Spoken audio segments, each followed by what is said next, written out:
All right, it's John Chen. Welcome from Seattle. You made it to another Friday. Happy weekend, TGIF. Two big things happened over the last week. On last Friday, I was the lead producer for Learnapalooza, the top conference in innovation and disruption in the learning and development. Ran a three hybrid setup. Amazing. Three different rooms, three complete different computer setups.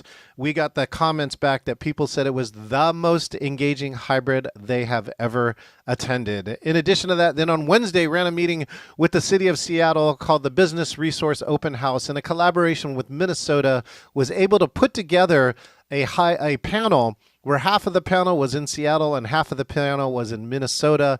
It was interpreted into 5 languages, had a live captioner, and ran ASL, or American Sign Language. One of the most inclusive and technically advanced meetings that I've run.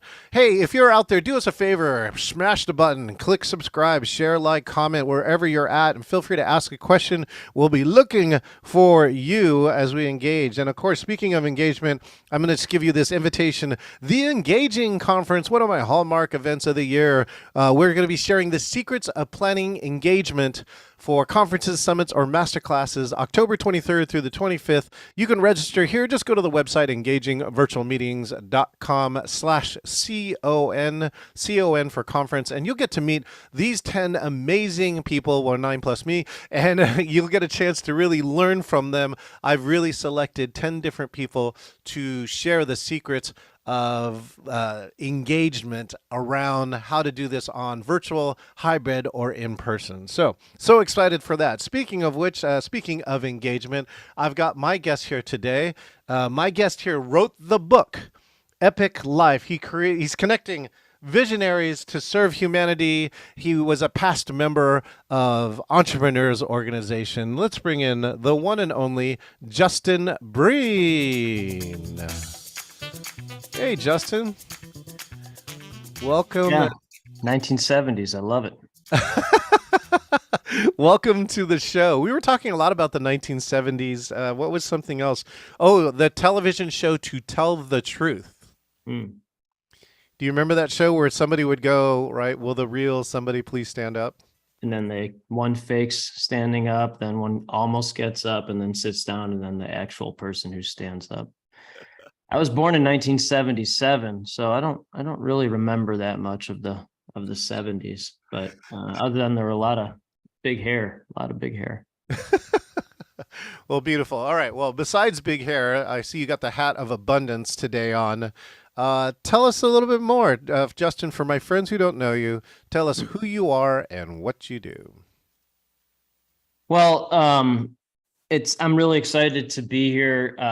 How your brain works technically, and using things backstage to make them look cool front stage. That's literally the exact opposite of how my brain works. I just like to see things in space and connect people. So like holding a pencil right is really hard for me, and anything technical is really hard for me. So I've always thought weaknesses become strengths. So really, all I do all day is one of two things. One, spend time with my family. My wife is a pediatrician and COO of Second Company. And then our sons are 9 and 11. They're both visionary maniacs like me. So I'm either spending time with them or connecting top visionaries on planet.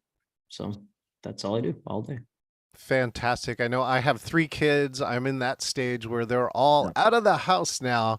Although I see, are those books, or is that something else on your right? Is that all their names? I see a Justin, a Sarah, a Jake.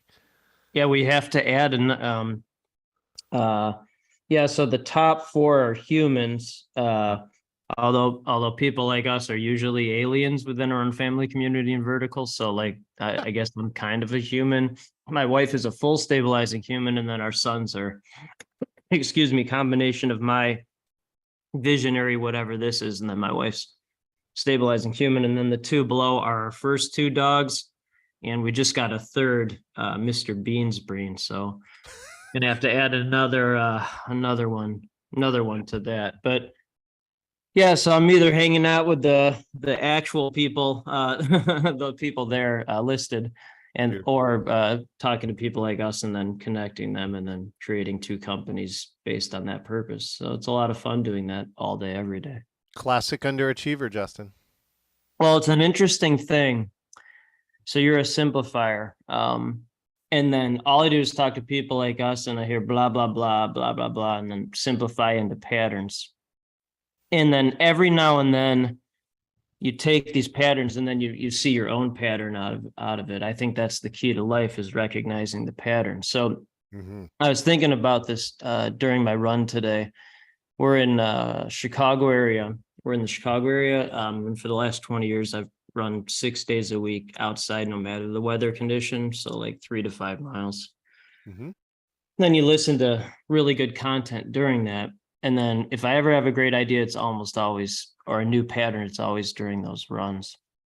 And so what an entrepreneur actually is, a visionary, not a human or business owner, but a visionary is the most damaged person with the best coping skills. So all I do is talk to visionaries, and then most of the people I talk to are 3 of the following 4 things, and then the really successful ones are all 4. So the 4 things are bankruptcy or potential bankruptcy, 2, depression, 3, highest level of anxiety that you can imagine, and 4, likely and or possible traumatic experiences as a child or young adult. So for humans, business owners, those are excuses. And then for visionary, figure it out. That's what separates visionaries from humans. And then I always used to think the pattern was that those 4 things are the shield for the trauma, the damage.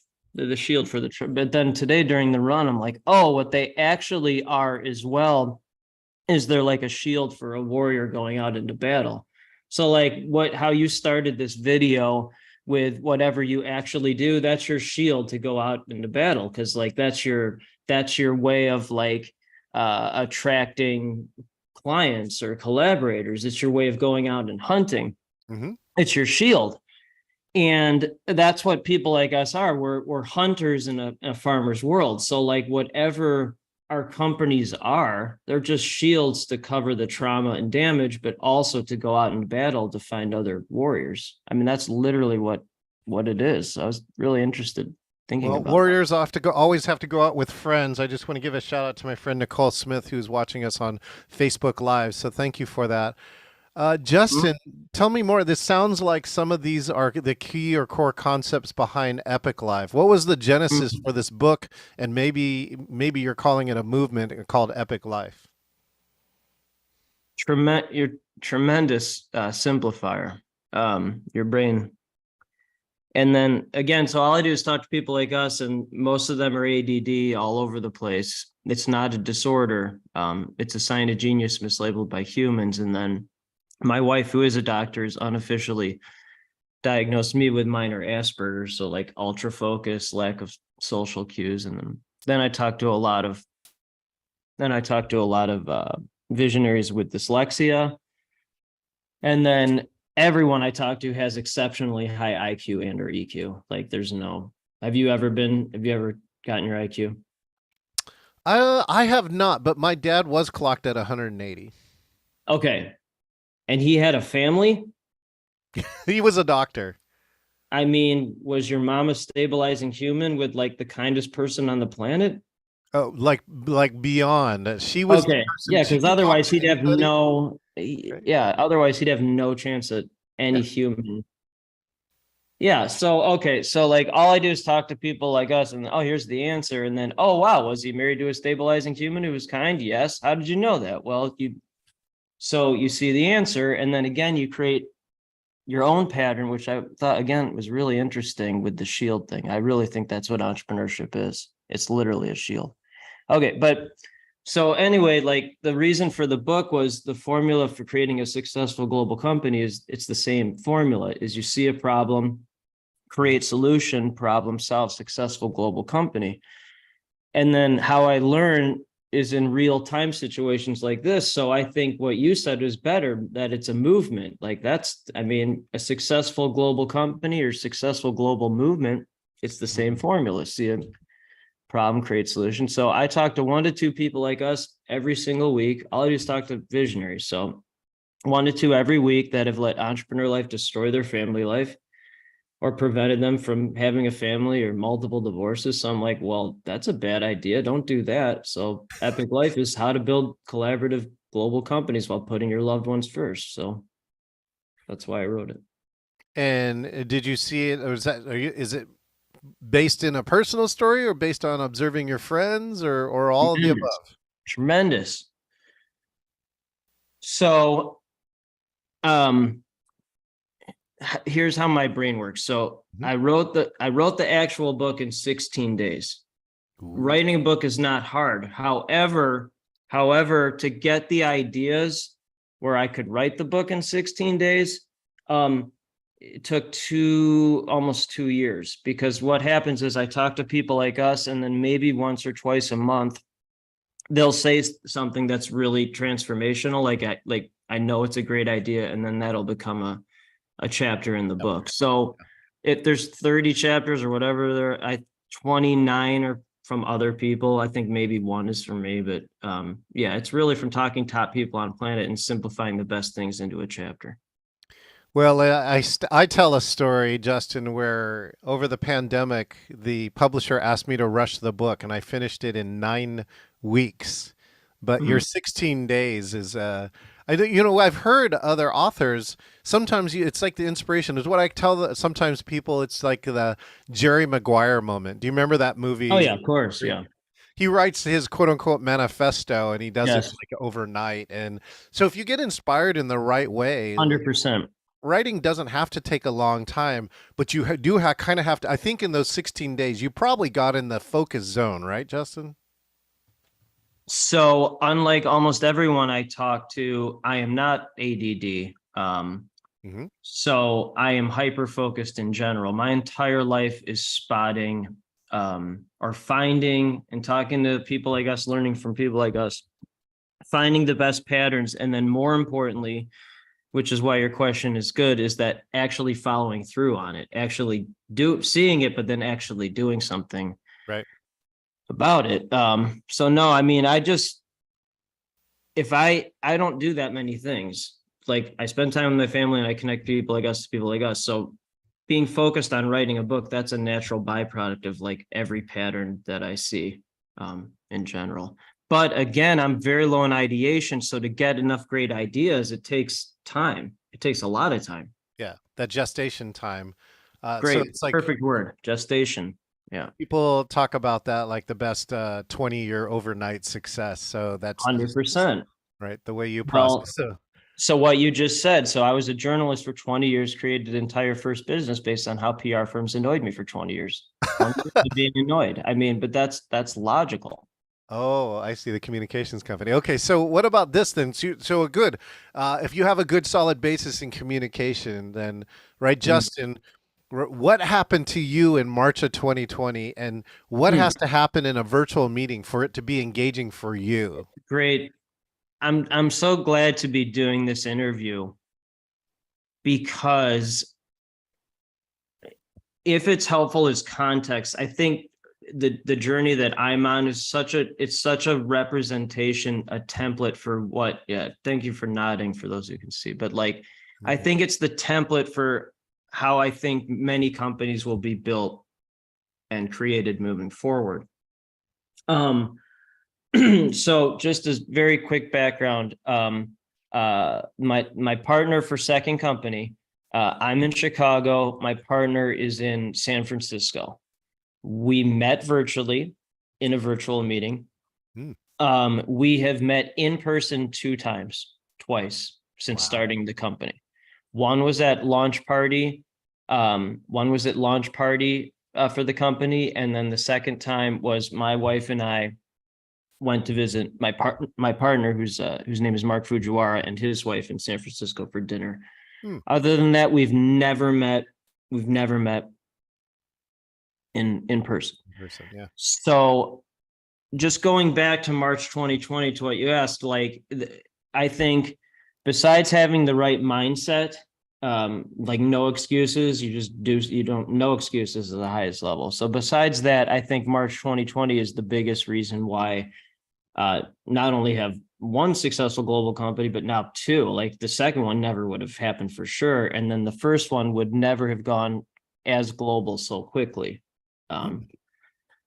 So that's the biggest, besides right mindset and having married to a stabilizing human, thank God, who's COO of the second company now. That's the biggest reason why I have, just had all this quote unquote success. So that's the first thing. Yes. The second thing is our company is essentially LinkedIn for visionaries, high price point, invite only connectivity platform mastermind. Okay. Okay. So literally based on how you serve people, our meetings are well, we're doing this in October. So currently we have 2 virtual meetings, 90-minute meetings a month for members. Starting November, we will have 3 virtual meetings per month. And then we're planning our first, well, it's getting planned, but we have the dates. Then the first actual big in-person meeting, there'll be 1 a year, maybe more as we evolve, but so it's almost all virtual, We have members from Saudi Arabia, United Arab Emirates, India, Canada. We'll have Australian folks. We have UK. So it's all virtual. Now, how do you bring value to it, though? You have obviously these, high-end people, and their time is precious. How do you run the meeting in such a way that they come away and say, this is worth time and money and resources? So that's a great landing the plane question. And usually landing the plane questions really annoy me, but that's a good one.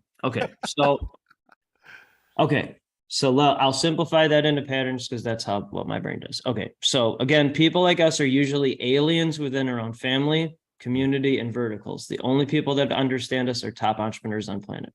So top entrepreneurs on planet do not want to hang out with business owners, consultants, humans. Not in this type of session, because it's a one-way conversation into nothing. So visionaries gladly invest to be in rooms where people understand what they're talking about. I spent most of my life talking to people who had no idea what I was talking about because people like us are usually aliens. So just created a room, and then I invest over 100K a year US in masterminds because I need to be around people. That understand what I'm talking about, and I can actually learn something. And then again, the key to life is you see the patterns and you create your own patterns. So you just create your own room with your own rules. And our room doesn't really have rules at all, which is great. So you're saying that the audience, for starters, is the value. Where 100, that's it. So, right. Okay. So a visionary, that's what they want. So a business owner cares about, here's again, business owner, consultant, humans. This is what they care about. Revenue, office space, employee count, whatever, I don't know, paycheck. That's fine. So they're trying to change their world. Their visionary, true visionary cares about purpose, spending time with loved ones, connectivity. They're changing the world. It's like someone going out into the world with a shield so they can protect everyone else. It's what it is.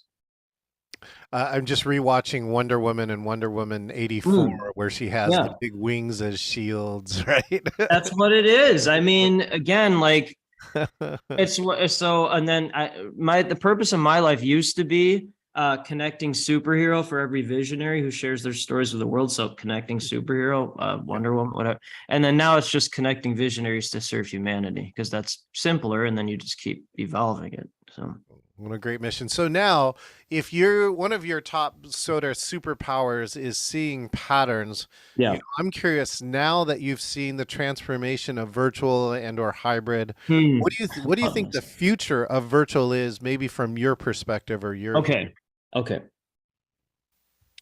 So again, I spend most of my day with my family or talking to top visionaries on planet, and then invest over 100K in rooms with like Abundance 360. This is the top tech. This is the top AI, like the smart, like Caltech level brains.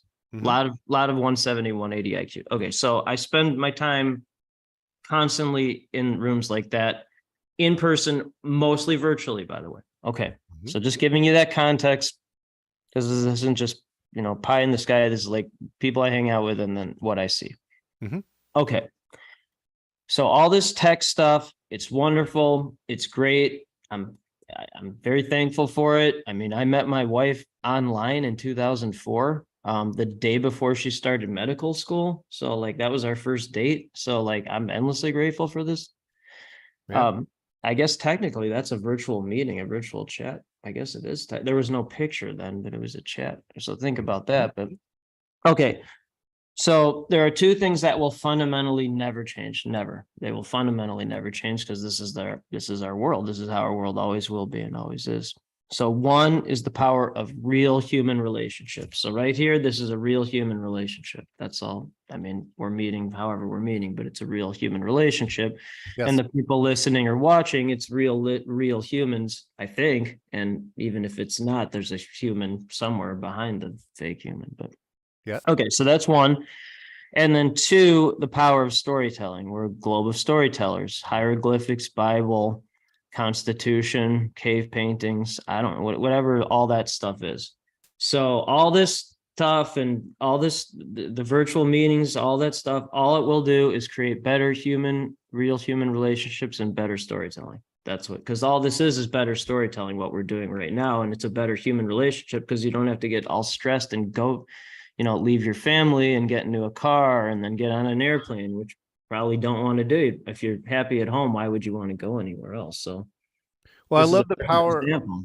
I love this power of real human relationships. Again, my good friend Terry Stamulus is watching now too. She's part of a destination management. What was it? There was an awards that she involved me in, but the power of real human relationships Yeah, is what I love. What I love to tell people, Justin, is that we're humans. We are designed to connect. fairly human, but human, yes. Well, or maybe we're alien, but we're still in whatever piece of them that we're designed to connect. Correct. So Yeah. even in this virtual part where people said they felt so disconnected, if you even study some of the quantum physics part, that we have the ability to feel connected to anybody around the That's world. how I see things in space. Yeah, Exactly. somewhere else. They could be totally somewhere else. But if they have a connection, like right now, we have this video or audio connection Yeah. that we can create a real human connection. Oh, It's timeless and or not distance bound and not touch bound. do you mind if I double down on that? Yeah, go. So like my favorite pattern favorite pattern anyway, but it's based on what you just said anyway. But so right mindset attracts right network, creates right opportunity. So a virtual meeting is just a radio opportunity to project that right mindset, which attracts right network and creates right opportunities. That's what it is. It's And just a transportation device. well, and now, yes, it enables us without having to do all the logistically parts, right? Rental car, plane, and things like Right. that. Again, Justin and I clicked a button, and now we can Hello. transport ourselves around the world, and it's gotten Yeah. so much better and so much easier and so much more real than in Right. the early stages when the technology was not that good. The second piece I want to add on here, something I really advocate, is that power of storytelling.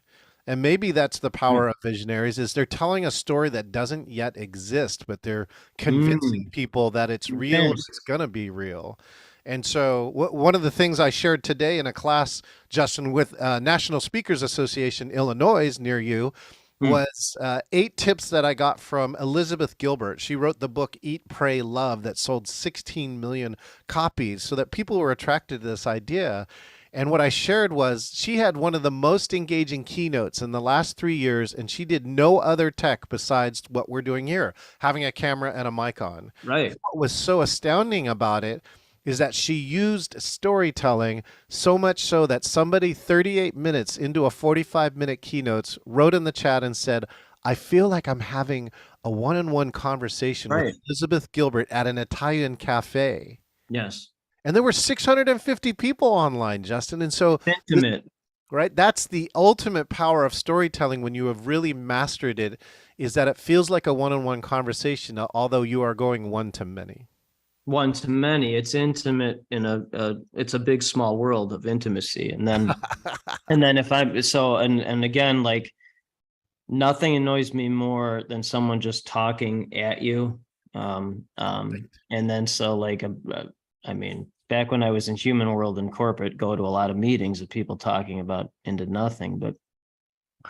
But so like another value of virtual Zoom meetings or whatever, or however, whatever platform. If I'm bored with the person telling the story or the story, then I just have a side chat with someone else in the room. I mean, that's literally how I met my partner for Second Company. I was just bored with whatever was being said. So I just started talking to him, and then it was like we were separated at birth, and then we met one-on-one. I say And the same thing too, Justin. I do most of my most of my best networking in the last 3 years was private chat. And that's why I tell people 100%. make sure and enable that because they're at least still engaged in the Wait. Why process. would you not know? Why would someone not?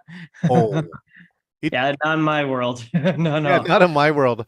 Although no. that was a controversial piece. Some of the speakers today said they felt it was annoying or distracting when people were chatting while they were speaking. And so I did give them this No, tip saying you no. could consciously turn off chat for like a section of a program if you wanted people to focus on it. But overall, there was what we Oh, I call never team even chat. looked. Yeah, Yeah. team not chat, right? I Well, told other people, yeah, yeah, if you don't like it, close the chat. you just close. I mean, that's just You have a choice. well, like we partner with visionaries who live in abundance and who look at things as investments, not costs. So all visionaries would know that the chat is it creates more abundance and more investment. So More if you would limit, communication, right? yeah, that's illogical to not want that. That's not again, that's someone who thinks that's the chat is a distraction, is someone who lives in scarcity. And no visionary, a true visionary never lives in scarcity ever. Oh, that's a great piece. Well, Justin, with this as we kind of round out, well, speaking of landing the plane, if there's only one thing that people remember from this talk, what do you want that one thing to be remembered? Oh, I'm a dad who happens to be an entrepreneur, not an entrepreneur who happens to be a dad. Ah. Oh, that's great. Well, I hope your kids earn the value for that. I recently got to share that my youngest son, at the age of 22, Mm. trained 5 months for a bodybuilding contest. That's like not Yeah. something I've ever done. And he came in there, he won 3 categories, and that's not, I mean, it's a proud parenting moment, but Beautiful. all right, but the time with the kids is what's really important, and I hope that's something that we got to hang around with rubbed off on them. But it was really extraordinary to see that resultant, and it's kind of like actually, that kid came from me. It was unbelievable. So I appreciate that, Justin, that you as a parent are prioritizing your kids, and I know that they will benefit from that in multiple ways. Well, one, thanks. And then two, your son saw you sharpening your shield and mind with entrepreneurship. So he's like, oh, I can just sharpen my body then. I mean, so it's the same. And then it takes 5 months of doing that. It doesn't just happen in 5 minutes. So it's the same thing. Well, outstanding. Well, Justin's link is in there for his company. Make sure and click it. Learn a little bit more about his book. And Justin, thank you so much for joining us here on the Engaging Virtual Meetings podcast. You're welcome. Thank you so much. All right. Well, we've just been talking and meeting with Justin Breen. We hope that you really enjoyed that. One of the pieces here too, you can get this podcast on engagingvirtualmeetings.online. We now have episodes. You're going to get an episode every Wednesday at 11 o'clock all the way now. We have them pre-queued up until next year. We have so much content. So thank you for great guests like Justin Breen. And by the way, if you want to be the next person to be interviewed here on the Engaging Virtual Meetings podcast, click the link, engagingvirtualmeetings.com/meet, select interview, find the best hour of your day, and you will be the next guest here on Engaging Virtual Meetings podcast. My name is John Chen, and I want to say thank you. Think about what he said, too. He's a dad who's an entrepreneur, not an entrepreneur who's a dad. If you have kids today, make sure and do a favor, call, text, hug them, do whatever it is, and connect with them today. Thank you so much, and we'll see you next time.